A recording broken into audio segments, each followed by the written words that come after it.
بلوچستان کی صورتحال کو اور زیادہ سنگین بنا دیا ہے۔ اب ہم پر کوئی اعتماد کرنے کو تیار نہیں ہے۔ ہمارے حکمران اگر یہ سوچتے ہیں کہ بلوچستان کو طاقت کے ذریعے ٹھیک کیا جائے گا، اگر وہ سوچتے ہیں کہ بلوچستان میں فوجی آپریشن سے معاملات حل کیے جائیں گے نا، تو میں ایک بات آپ کو بڑی واضح کہتا ہوں، بڑی معذرت کے ساتھ، کہ آج ہم یہاں آئے نا، کل اگر آپ آپریشن کریں گے، بلوچستان کا ایک بھی سیاسی پارٹی آپ کے ساتھ نہیں بیٹھے گا، ایک بھی سیاسی پارٹی آپ کے ساتھ نہیں بیٹھے گا، کیونکہ یہ غلطیاں تو آپ لوگ کر رہے ہو۔ بلوچستان کو یہاں تک جو آپ نے پہنچا دیا ہے، تو 18 سال سے تو آپریشن ہو رہا ہے، اور کیا آپریشن کرو گے؟ اس پہ مذاکراتی حمل ہے۔ جب ہم بات کرتے ہیں مذاکرات کریں تو ہمیں کہا جاتا ہے کس سے کریں؟ ہم سے کوئی بات کرنے کو تیار نہیں ہے۔ یہ بات صحیح ہے، آپ سے بات کرنے کو کوئی کیوں تیار نہیں ہے؟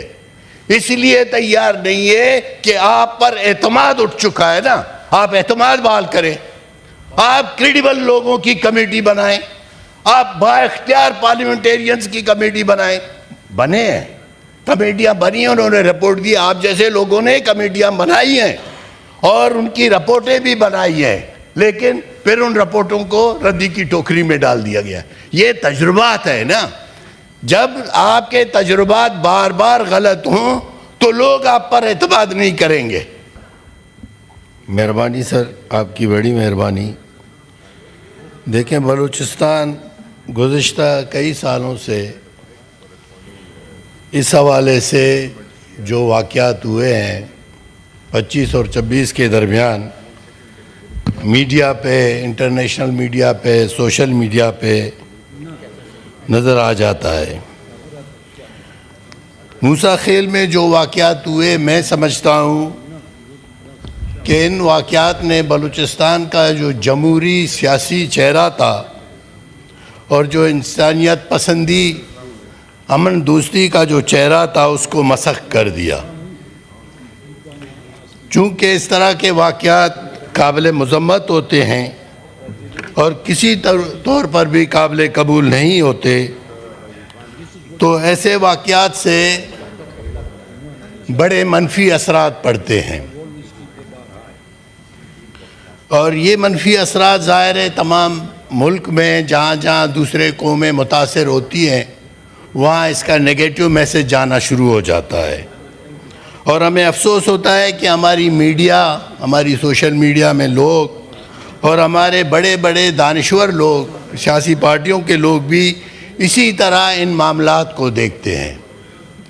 میں تو اس کو اس طرح دیکھتا ہوں کہ ایسے واقعات پہ ہمیں بڑی نظر رکھنی چاہیے کہ واقعتاً اس کے پیچھے کیا سوچ ہے، کیوں اس طرح کے واقعات ہوتے ہیں جو قوموں کو لڑاتے ہیں۔ جہاں تک میں بلوچ کو جانتا ہوں، جہاں تک میں بلوچ کی نفسیات کو جانتا ہوں، جہاں تک میں بلوچ کی سیاست کو جانتا ہوں، انسانیت دوستی کو جانتا ہوں، تو وہ یہاں تک کہتے ہیں کہ اگر غریب کے سامنے کسی نے ہاتھ اٹھایا، اس پہ وہ کہتے ہیں یہ بلوچ نہیں ہے۔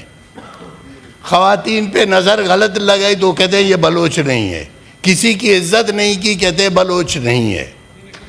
بلوچ کے اپنے ایک کوڈ آف کنڈکٹس ہوتے ہیں جس کو ہم بلوچ کہتے ہیں۔ یہاں تو ہمیں بلوچی کہا جاتا ہے، لیکن ہم جسے بلوچ کہتے ہیں اس کا اپنا ایک کوڈ آف کنڈکٹ ہے، یعنی وہ ہر چیز میں غیرت، جرت، انصاف، راست گوئی، یہ سارے اس میں آتے ہیں۔ تو میں سمجھتا ہوں کہ یہ جو کچھ ہوا وہ انتہائی قابل نفرت ہے، اور اس کی جو ہے تحقیقات ہونی چاہیے کہ یہ کس نے کیا اور یہ کیوں کیا گیا۔ واقعتاً جن پہ ہم الزام لگا رہے ہیں وہی لوگ ہیں، ہمارا جن پہ الزام ہے، جن کو ہم مورد الزام ٹھہرا رہے ہیں، کہ واقعہ وہی ہے۔ کیا انہوں نے کوئی ایسی قبولیت کی ہے؟ تو ایسا کچھ نظر نہیں آ رہا ہے۔ دیکھیں، بلوچستان میں جو کچھ اس وقت آگ لگی ہے، یہ آگ جنرل مشرف نے لگائی۔ بلوچستان میں یہ آگ جنرل مشرف نے لگائی، اور وہ آگ اب تک لگی ہوئی ہے، اور اس میں لوگ جل رہے ہیں۔ اس میں بلوچستان کے نوجوان جل رہے ہیں، اس میں بلوچستان کا کاروبار تباہ ہے، اس میں بلوچستان کے عام لوگ جل رہے ہیں، اس میں امن و امان نہیں ہے۔ وہ سارا صورتحال گمبھیر ہو گیا ہے اور سیاست کو بھی اس نے اپنی نظر کی ہے۔ تو اس صورتحال میں دیکھیے ہماری بڑی واضح اور کلیئر موقف ہے۔ ہم سمجھتے ہیں کہ بلوچستان کا مسئلہ، ہم نہیں سمجھتے ہیں، پاکستان کی تمام پولیٹیکل پارٹیز نے اے پی ایس کے واقعے کے بعد جو ایک ساتھ بیٹھے اسلام آباد میں، جس میں پی ٹی آئی تھا، Muslim League, People's Party, Jamiat Ulema Islam, National Party, B N P, ساری پارٹیاں تھیں، اور آپ کی سیول اور ملٹری جو ہے بیوروکریسی تھی پوری، یعنی پوری پاکستان کی جو طاقت ہے وہ ایک ساتھ تھی، اور انہوں نے ایک واضح فیصلہ کیا۔ وہ واضح فیصلہ انہوں نے نیشنل ایکشن پلان کے تحت کیا، وہ کسی عام فیصلہ نہیں تھا۔ اس میں ٹھیک ہے بعض علاقوں میں انہوں نے آپریشن کی بات کی، لیکن بلوچستان میں ایک واضح پیغام انہوں نے دیا کہ بلوچستان میں ڈائیلاگ کیا جائے گا، بلوچستان میں بات چیت کی جائے گی، بلوچستان کے جو لوگ اس وقت مزاحمت کر رہے ہیں ان کے ساتھ رابطہ کیا جائے گا اور ان سے بات کی جائے گی۔ وہ بات کہاں تک گئی آپ کو بھی علم ہے، مجھے بھی علم ہے کہ اس دوران بلوچستان میں نیشنل پارٹی، پشتونخوا میپ اور مسلم لیگ کی حکومت تھی۔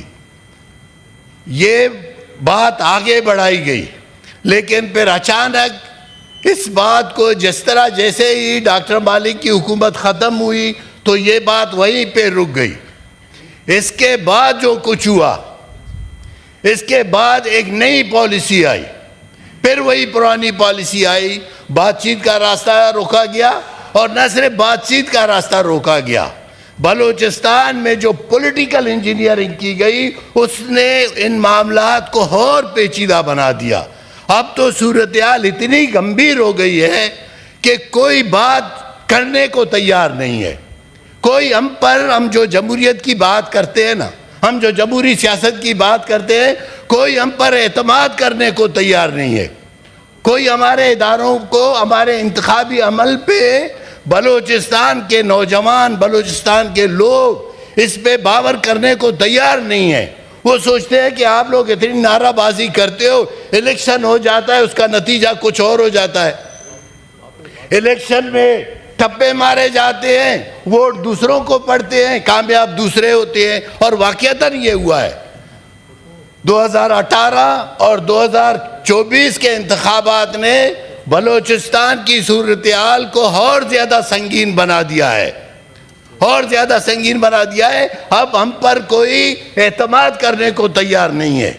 ہمارے حکمران اگر یہ سوچتے ہیں، پاکستان کے حکمران اگر یہ سوچتے ہیں کہ بلوچستان کو طاقت کے ذریعے ٹھیک کیا جائے گا، اگر وہ سوچتے ہیں کہ بلوچستان میں فوجی آپریشن سے معاملات حل کیے جائیں گے نا، تو میں ایک بات آپ کو بڑی واضح کہتا ہوں، بڑی معذرت کے ساتھ، کہ آج ہم یہاں آئے نا، کل اگر آپ آپریشن کریں گے، بلوچستان کا ایک بھی سیاسی پارٹی آپ کے ساتھ نہیں بیٹھے گا، ایک بھی سیاسی پارٹی آپ کے ساتھ نہیں بیٹھے گا، کیونکہ یہ غلطیاں تو آپ لوگ کر رہے ہو۔